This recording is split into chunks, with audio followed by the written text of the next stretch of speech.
नाशिकचे महानगरपालिका आयुक्त यांना छावा मराठा संघटना महाराष्ट्र यांच्या वतीने शिवाजीवाडी ते पकाल रोड नासार्डी पुलाजवळ असलेल्या संरक्षण भिंतीचे बांधकाम अपूर्ण असल्याबद्दल निवेदन देण्यात आले।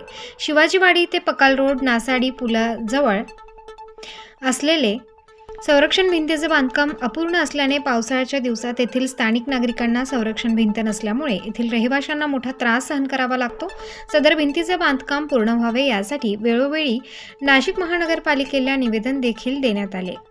तसेच माहितीच्या अधिकारात माहिती देखील मागवण्यात आली, परंतु नाशिक महानगरपालिकेचे अधिकारी कुठलीही प्रकारची तसदी घेताना दिसत नाहीत।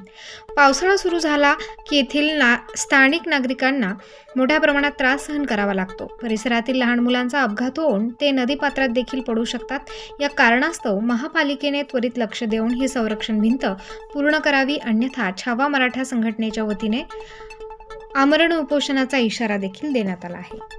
मी ॲडव्होकेट मयूर पांगारकर, छावा संघटनेतर्फे आज आयुक्तांना निवेदन देण्यात आलेले आहेत।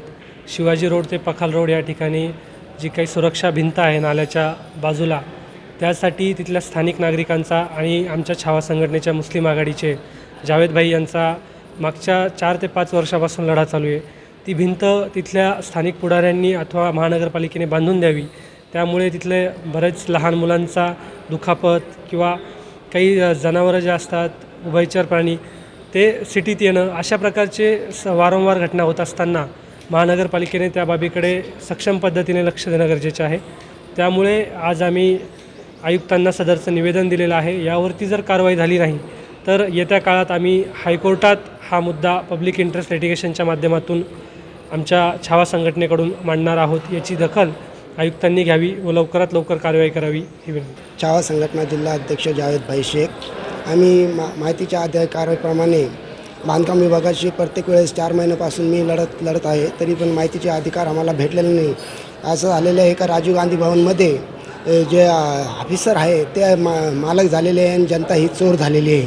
त्यामुळे लोकांना हे म्हणजे जे निवेदन दिलं जातं ते त्यांना ते रद्दी म्हणून ते फेकलं जातं आणि बऱ्याच वेळेस पकाल रोड येथील आमचे जे रहिवासी सोसायटीचे त्यांनी 15 वर्षापासून लढत दिलेली असून ती कागदपत्र सर्व माझ्याजवळ आहे आणि याच्यापुढे यांनी बांधकामाची दखल न घेतली तर आम्ही हायकोर्टात याची अपील करणार आहोत।